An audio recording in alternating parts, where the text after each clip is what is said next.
नमस्ते साथियों, एक बार फिर से स्वागत है आपका आपके अपने YouTube चैनल बाबू जोशी निवलके में। साथियों, आज के इस इंपॉर्टेंट वीडियो में हम बात करने वाले हैं थनैला रोग के बारे में। पशुओं में जब थनैला हो जाता है ना, मैस्टाइटिस हो जाता है ना, तो पशुपालक भाई काफी परेशान हो जाता है। और ये रोग भी ऐसा है क्योंकि इससे न केवल दूध का उत्पादन डाउन होता है बल्कि कई बार पूरा थन खराब हो जाता है, जो काफी चिंता का विषय रहता है। तो ऐसे में आज की इस वीडियो में आपको मैं कुछ ऐसे कारण भी बताऊंगा जिन कारणों से थनैला होता है, साथ ही साथ कुछ घरेलू उपाय भी आपको बताने वाला हूं। उन उपायों को अपना करके आप अपने पशु का शुरुआती जो थनैला है उससे अच्छे तरीके से बच सकते हैं। और मैं आपको लक्षण भी बताऊंगा कि आपको पहचान कैसे होगी कि आपके पशु को थनैला हो गया है।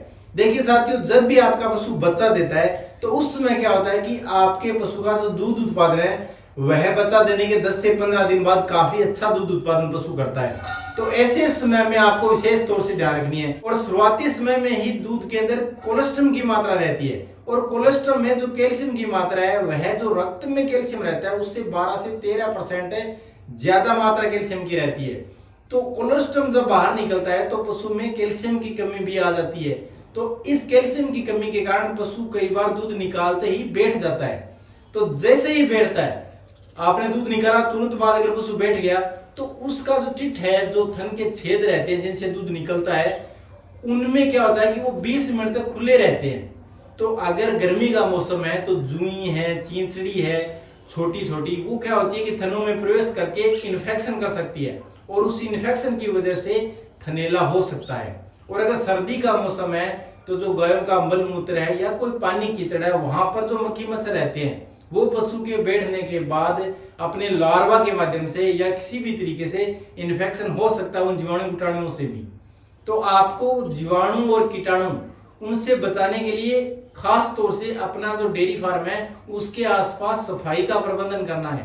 सफाई बेहद आवश्यक है। और अगर बरसात का मौसम हो तो भी कीचड़ होने की संभावना रहती है, तो ऐसे में भी कीटाणु ज्यादा आएंगे और आपको सावधानी रखना बेहद आवश्यक है।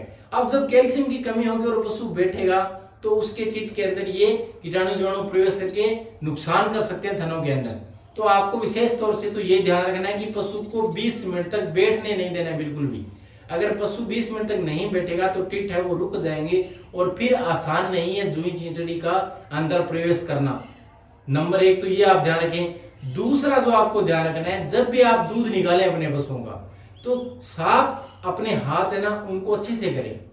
अगर अच्छे से साफ हाथ करेंगे तो क्या होगा कि इन्फेक्शन होने का खतरा नहीं रहेगा। साबुन से हाथ धो लें, क्या दिक्कत है।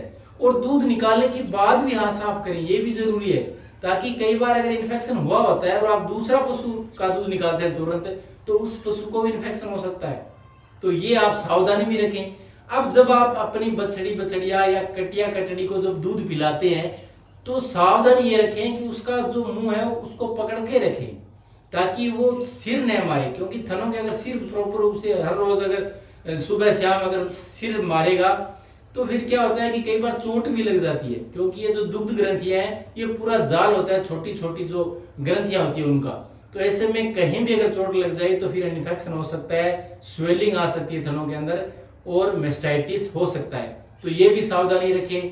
तीसरी जो बड़ी सावधानी आपको रखनी है, जब भी आप दूध निकालें तो दूध की टाइमिंग सही रखें। सुबह अगर आप 7 बजे दूध निकाल रहे हैं तो शाम को भी 7 बजे दूध निकालें। सुबह अगर 5 बजे दूध निकाल रहे हैं तो शाम को भी 5 बजे दूध निकालें। यानी एक निश्चित टाइमिंग होना बेहद आवश्यक है।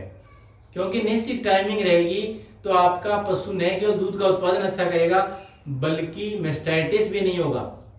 चौथा जो आपको सावधानी रखनी है उसमें देखिए, आप अपने पशु को हमेशा मिनरल पाउडर जरूर दें। क्योंकि मिनरल पाउडर के अंदर जो सेलेनियम होता है वह थनों को सुरक्षा प्रदान करता है। सेलेनियम के अंदर जो थनों को प्रभावशाली रूप से तैयार करने की क्षमता होती है, दूध की ग्रंथियां उनको अच्छा विकसित करने की क्षमता रखता है सेलेनियम। और साथ ही साथ विटामिन डी की मात्रा भी होनी चाहिए उसके अंदर, जो आप वाइटामस अपने पशु को दे रहे हैं उसमें भी। क्योंकि ब्याज से पहले काफी पशुपालक भाई वाइटामस खिलाते हैं, उसमें विटामिन ए, विटामिन D3, साथ ही साथ सेलेनियम की मात्रा भी रहती है, ये भी ध्यान रखें। या अगर आप मिनरल पाउडर खिला रहे हैं तो उसमें भी ये मात्रा होनी चाहिए। ये आप सावधानी रखें थोड़ी सी, जिससे आपके पशु में मैस्टाइटिस नहीं होगा। अब देखिए, अगर हो जाए तो आपको पहचान कैसे करनी है। देखिए, जब भी आप दूध निकालेंगे तो आपको पता चलेगा कि आपके पशु के मैस्टाइटिस हो गया है। या फिर आप अगर दूर से देखेंगे तो कई बार आपको स्वेलिंग नजर आएगी, थनों के अंदर लालिमा लिए हुए, थन लाल रंग लिए हुए नजर आएगा, तो उससे भी आप पहचान कर सकते हैं। और जब आप दूध निकालने बैठेंगे तो आप जैसे ही हाथ लगाएंगे थनों के ऊपर तो आपको गर्म महसूस होगा कि थन गर्म हो गए हैं। हमेशा जो अपेक्षा से ज्यादा गर्म आज आपको दिखाई दे रहे हैं, तो इसका मतलब मैस्टाइटिस का कहीं न कहीं प्रभाव जरूर है।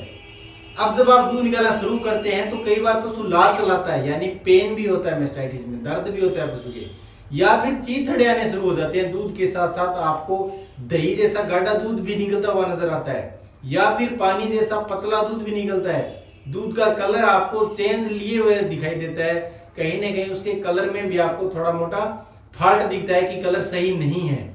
इस प्रकार से आप पहचान करें कि हाँ मैस्टाइटिस हो गया है। और कई बार अगर ज्यादा कहीं ना कहीं संक्रमण हुआ हो तो खून भी आ सकता है। तो ये आप जरूर ध्यान रखें अपने पशु का, ताकि आप पहचान कर सके। तो जो भी दूध निकाल रहा है उसके लिए ये सावधानी बेहद आवश्यक है। इसके साथ साथ आप अपने पशु का जो आहार है ना, उसमें हरे चारे की मात्रा भी ऐड करें।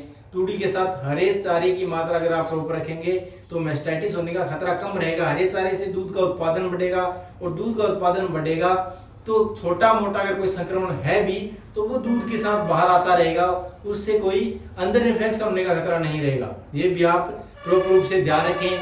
जो पशु आहार दे रहे हो वह भी कार्बोहाइड्रेट, प्रोटीन, वसा उसमें प्रॉपर रूप से उसकी मात्रा होनी चाहिए। मिनरल पाउडर आपको खिलाना ही खिलाना है। ये सारी सावधानियां रखें आप अपने डेयरी फार्म पर। और साफ सफाई तो नंबर 1 आप ध्यान रखें, क्योंकि मक्खी, मच्छर, कीटाणु, जीवाणु सब कुछ अगर वहां पर साफ सफाई नहीं है तो वहां रहेंगे, और साफ सफाई नहीं होने के कारण ही यह मैस्टाइटिस होगा। और खास तौर से ये रोग उन पशुओं में होता है जिनका दूध उत्पादन ज्यादा हो, 10+ दूध वाली गाय भैंसे हैं, उनमें ये मैस्टाइटिस होने का खतरा वो ज्यादा बना रहता है। आई होप वीडियो में आपको कुछ न कुछ समझने को मिला है। वीडियो पसंद है लाइक करना, चैनल को सब्सक्राइब करना। मिलते हैं अगले वीडियो में। जय हिंद।